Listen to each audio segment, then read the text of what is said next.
Kirill Kaprizov versus Marian Gaborik. Marian Gaborik obviously recently announcing his retirement. Truthfully, I forgot that he was even still technically in the league. No slight, but right, like whatever, man. And Kirill Kaprizov is Kirill Kaprizov. You might think that this could be very one-sided, and it probably is very one-sided, but we were going to have Brian Rolston on to talk about it, and he couldn't make it this week. So now we're filling it in. Alexis, Yep. What are you? I mean, how old were you when Marian Gaborik came onto the scene? Let's start there just to get credibilities going. Born in 1995. So yeah, I was a little child when Marian Gaborik was in his prime with the Minnesota Wild, but I do remember watching many a games where Marian Gaborik had tremendous performances. I will never forget his 5-goal game against the New York Rangers. That is like one of the highlights of my life so far. Like my life, not my hockey life, like my life, watching Marian Gaborik score those 5 goals. And so, yeah, I do remember a lot of Marian Gaborik's career, even though I was really little, just because he was at the time, like the Minnesota Wild's Kirill Kaprizov, right? Like people watched they watched the Wild for Marian Gaborik. If you were going to tune into a Wild game, that was the guy to watch. He was the guy who was a menace to other teams. And he always seemed to have something up his sleeve. So I was young, but I remember a lot of his career, and I was very, very sad when he was no longer a member of the Minnesota Wild, because he was a big part of excitement early on for the Minnesota Wild when they became part of the NHL. I mean, absolutely. He electrified the entire fan base, right? I think you didn't know what to expect, right? Because Minnesota Wild were new and he was there. And so you were like, oh yeah, good. We should have a really good hockey player. And he was tremendous. I mean, Kirill Kaprizov, of course, breaks all of the rookie records that Marian had set for this franchise, but it took that long for that franchise to get a player of that capability. I mean, definitely without question, Gaborik's formative years, whether you want to argue about his injuries or not, which I know my mother, Kim Pierce, for instance, still despises the man because he was hurt all the time. But I mean, he did. I mean, he had an 83-point year one year. That's tremendous. 3 straight, 30 plus goal years, including 140. You love things like that, especially that's during the Jacques Lemaire tenure as well. Let's not forget, right, where it was a very defense trap, everything, not scoring. But Marian Gaborik went out and did that. My best memory is when I think it was Martin Brodeur who went and tried to Dominic Hasek. Dominic Hasek. I knew it was one of the 2 legend goalies, and just flies Gabby over his back, and it was hilarious. No, I mean, so it is. It's hard to argue, and I think everybody today is like, well, no, Kirill Kaprizov is a lot better. Probably right, but I want to acknowledge they're different players, right? Just incredibly different players. Kirill Kaprizov is a playmaker in addition to being a creative scorer. Gabby just was really good at stick handling and putting the puck in the back of the net. Yeah. And I think the other thing that makes them really different is, and I have a hard time to begin with, like, I just have a hard time with the concept of comparing players from different eras in any sport. Yes. I think that's hard to do to LeBron versus Michael, baby. Right? I'm so sick of that damn argument. I mean, it's really hard to do because, first of all, sports change over time. Rules change. Like, think about even like the 2-line pass. That rule changed from the time that Marian Gaborik played to the time Kirill Kaprizov played. That opened up scoring a little bit more, right? And breakout plays and all of that. So there's so many things that change in sports from rules to teams, like more teams in the league, more players in the league. Athletes only get better over time. So it's really hard to do these kind of comparisons. But if you put all of that aside and you just think, all right, here's what this player did, here's what that player did, how does this compare? Something that I've always been stuck on when it comes to comparing these two is that Marian Gaborik was a very straight line player. Like, he had a lot of speed going straight up and down the ice. He was great on breakaway opportunities and kind of peeling away from defenders. Like, that's where he really thrived. And he was a great shooter as well. Like, he knew how to pick a spot, pick the spot and put it there. So he was a fast player. He moved well, up and down the ice, and he could score.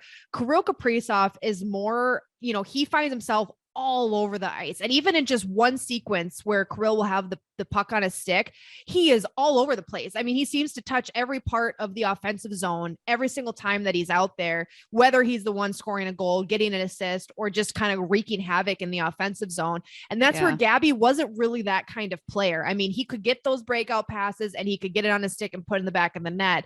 But he wasn't as much of a dynamic kind of, we talk about Kirill Kaprizov's edges all the time and the way he skates and moves his body. Gabby was not like that. No, if he did, he'd probably break his his groin or whatever. Right. Yeah. Break his groin. That's what you do to your groin. You break it. You know what I mean? But that was his problem. He'd Yes. re-injure his groin consistently time and time again. And it was so because he was fast, right? I mean, he had the power in his legs too.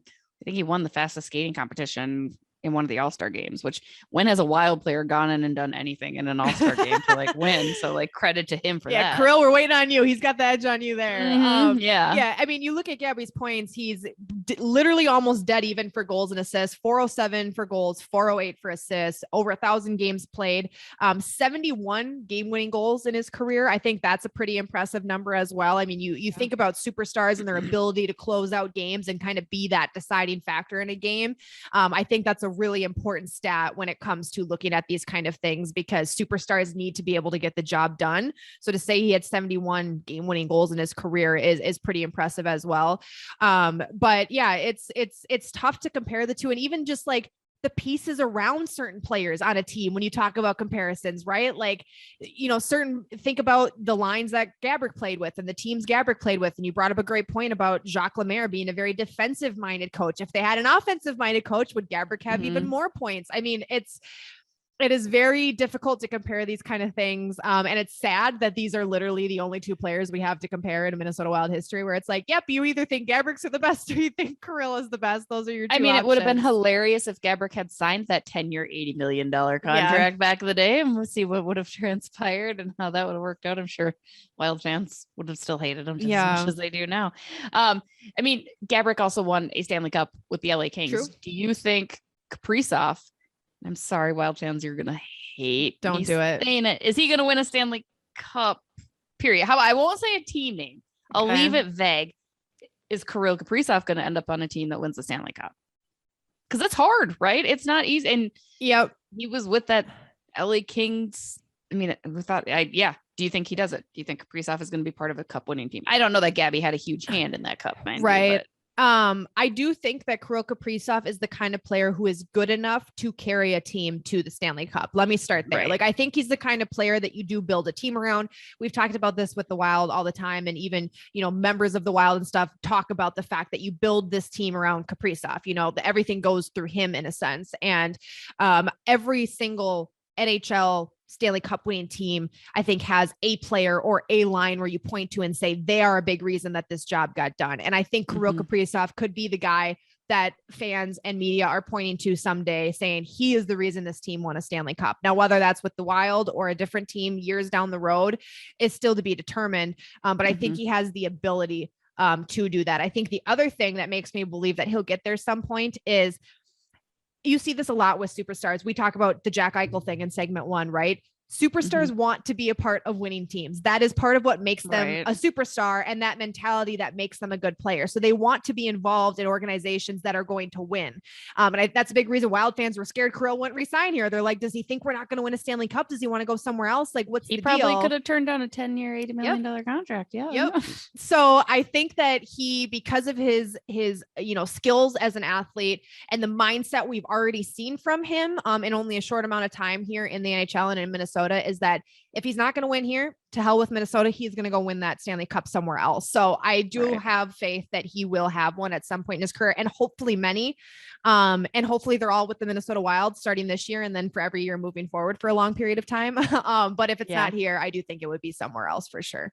2 final food for thought question type discussion things.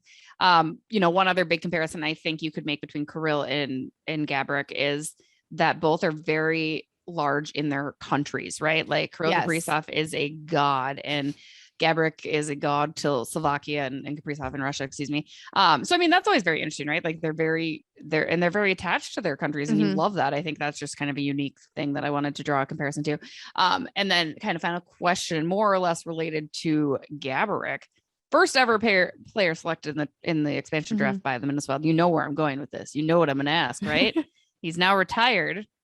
Is his jersey hung before Mikko Koivu's in those rafters next to that number 1 fans jersey?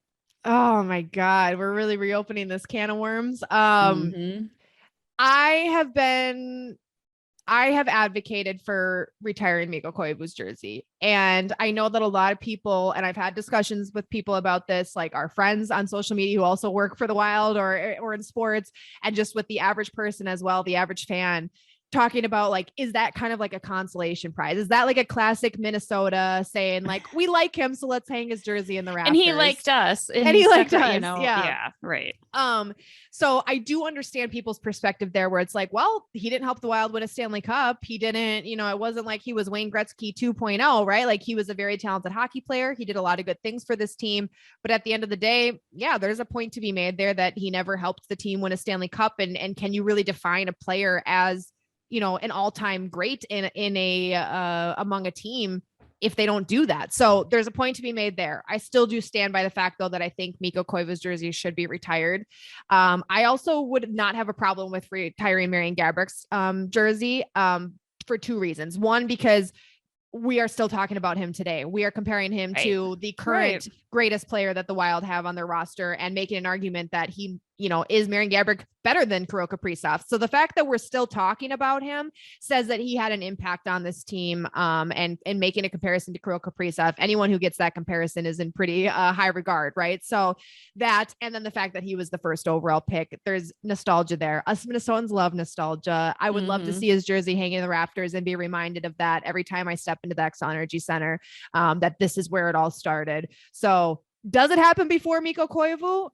Probably not. I think if they're going to do both, I think Mikko would get the honors first.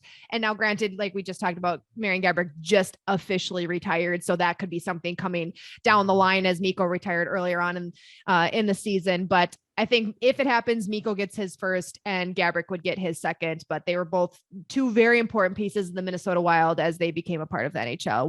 What's your take on that, Jesse? I mean, I have very high standards for retiring. Yeah, jerseys. You do. Like I just do. I mean, so I would say like I get the sentimental of Koivu. I forget. Are you pro Mikko retirement or no? I'm back and forth because in my opinion, you retire a jersey of somebody that is Hall of Fame bound or very, very close.